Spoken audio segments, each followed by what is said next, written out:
Hello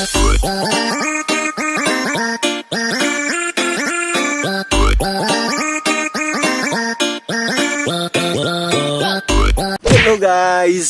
Welcome back again sa aking channel. So for this video guys is magtanim po tayo ng sibuyas dahonan dito sa farm. So yung lalagyan ko is itong mga recycle na mga balde na hindi na magamit. Yan o, yung nabiak na po ito.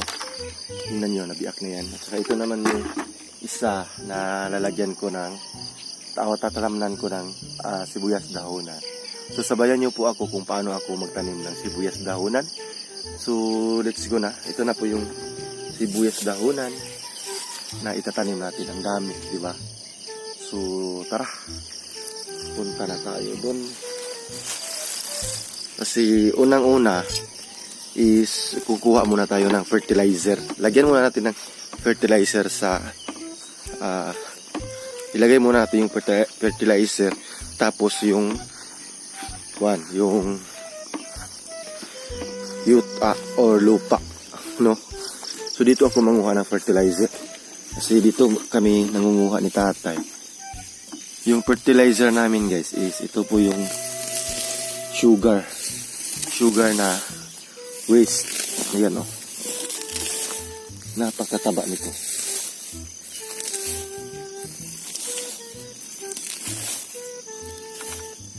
Yan. So dito talaga ako manguha yung fertilizer waste. Dito lang.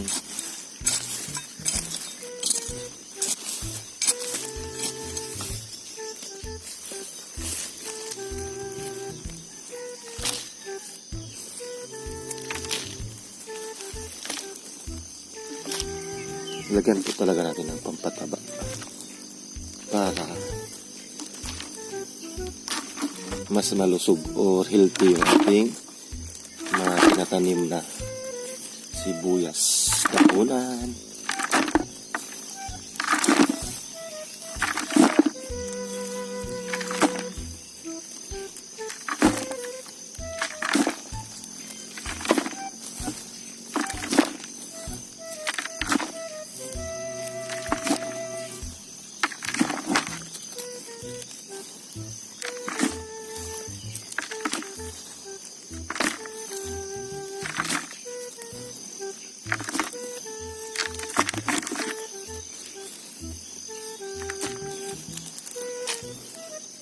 Ayan, so tapos na natin malagyan. Punta na tayo dun sa lupa.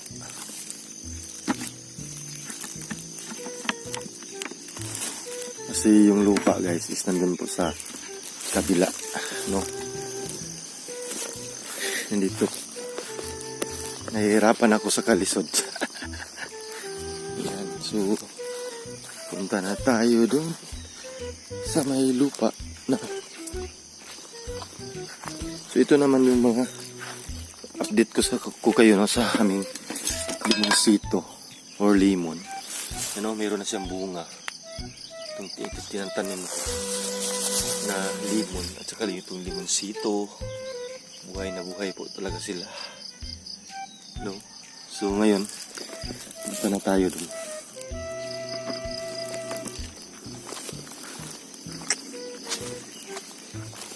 Dito po kami dadaan pagpatungo dun sa kinukuha namin na lupa ni Tatay Andres. Yan yung dala ko.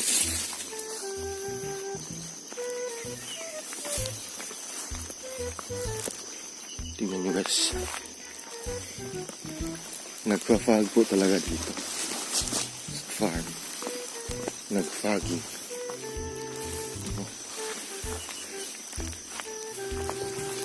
Yan, dito na. Dito kami ng lupa ni tatay. Kung may tinatanim kami.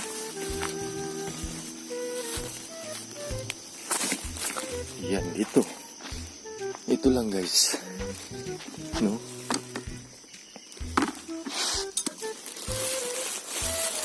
Lagay muna natin yung ating sibuyas dahonan at saka yung ating mga lupa na may laman na fertilizer. Wow.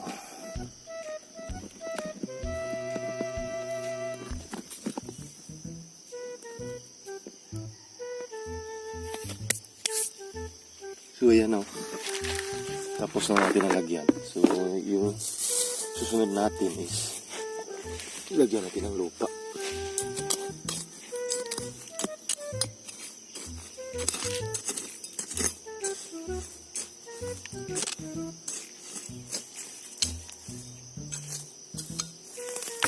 Yung lupa na mga matataba. Yun po yung itatanong.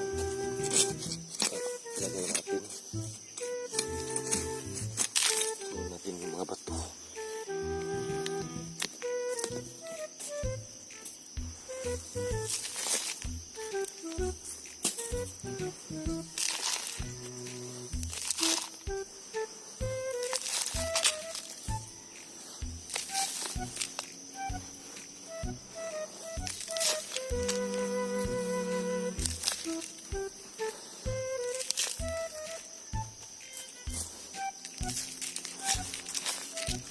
Ayan. So yung isa na naman.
Ayan, so tapos na po natin nalagyan ng lupa. So, itanim na po natin itong mga sibuyas dahonan.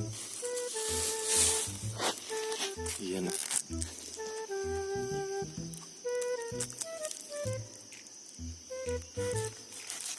So, nabili ko po ito 70 po. Ganito ka marami, 70 pesos. No? So ganyan natin, ihiwalay natin yan para madali silang madaghan. Wow.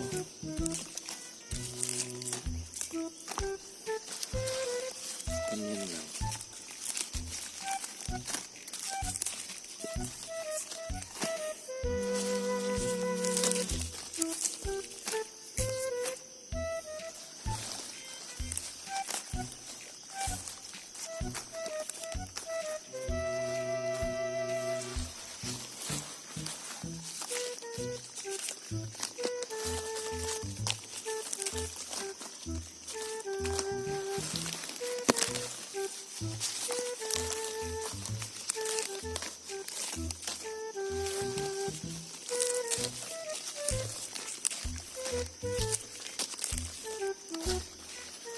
Kailangan po talaga no, may mga ugat.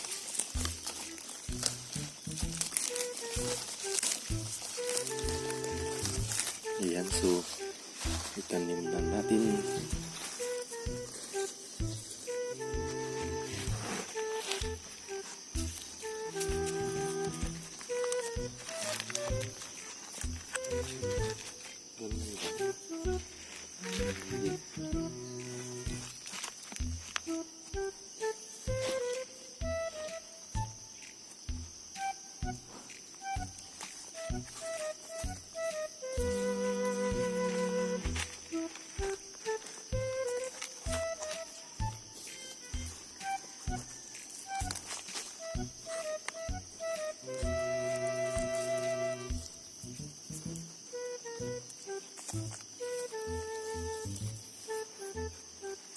Yan o, may mga paraan po talaga. Pag wala tayong lupa, is ganito lang natin. So kaya nilagay ko dito kasi easy lang kasi madiligan at saka malagaan pag dito mo nilagay sa balde. Pero pag sa lupa, anong tawag dito na, hindi marami kasing mga damo dito. Hindi ako makaalaga kasi busy. So ginaganito ko na lang. Nilagay ko na lang sa balde. No.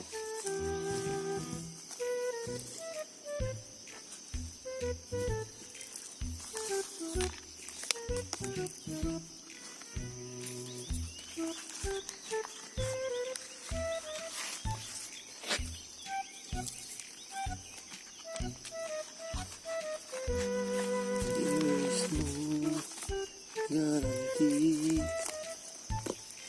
Life's so easy in this world. Yeah. Kanta-kanta pa si Tips niya.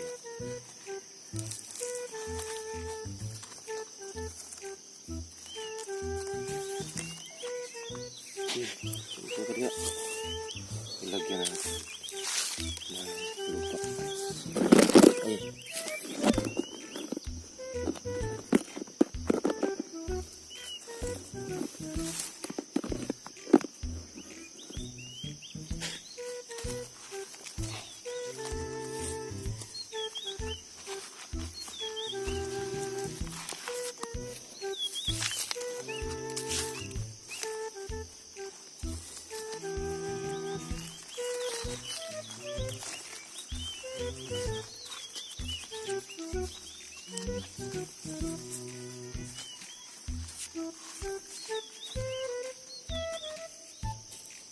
Ayan.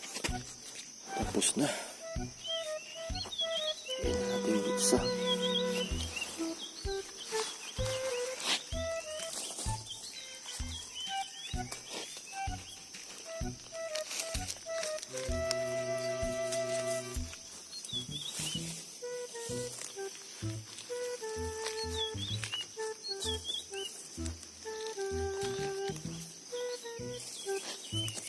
Pagkatapos nito, didiligan pa po natin.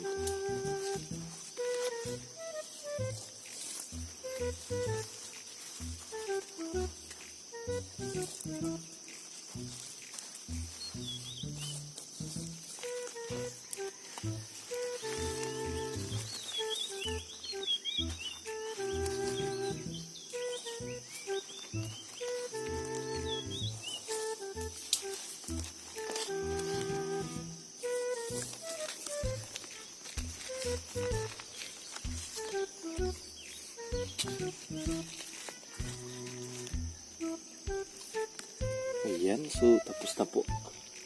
Ayan na po yung ating mga sibuyas dahunan na itintanim ng Tips Mio dito sa farm. Ayan. Wow.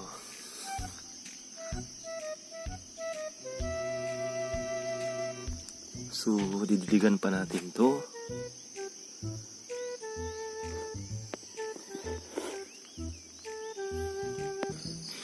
Ayan na guys, so ilagay ko na po dito yung mga limonsito, sibuyas dahunan, saka yung masili, espada ko. So kunin natin yung isa kasi nandun po yung isa. Hindi ko kasi makuha yung bigat. Yan. Didiligan pa natin yun. Yung mga inalagaan natin or itatanim natin na mga vegetables. Ganyan lang. Hindi tayo mahirapan sa pagtanim. May mga ways naman na pwede tayo magtanim. Yan o.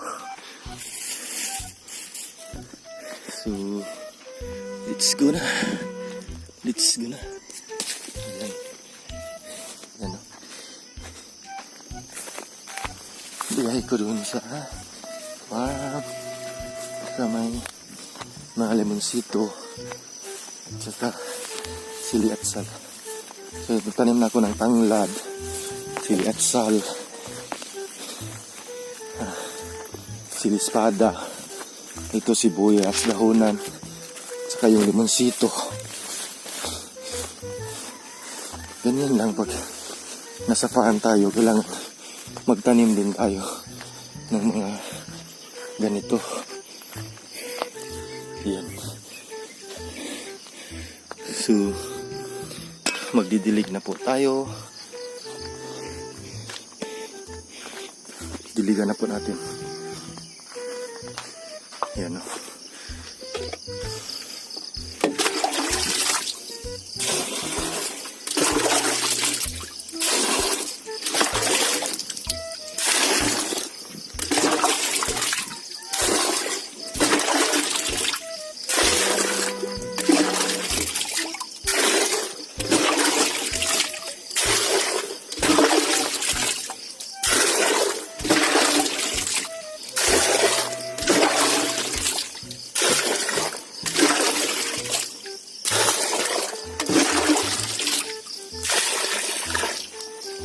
Yan.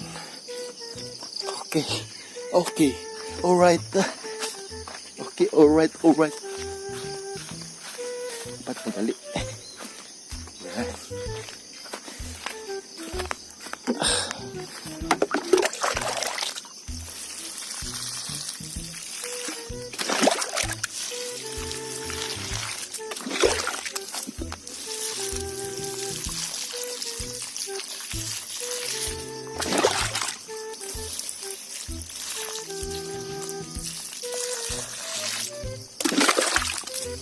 Ito yung limon. Dalawa yung limon. Tapos ito yung limonsito.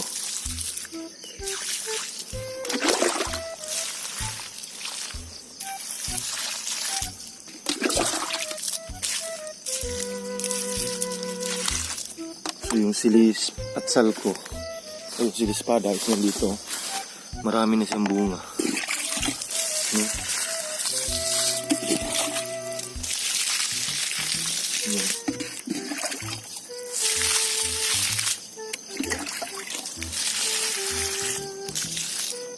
Ang dami bunga.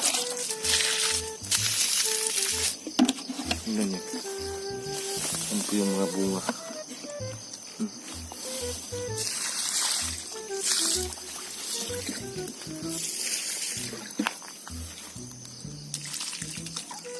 Yun, may bunga na rin ang limon.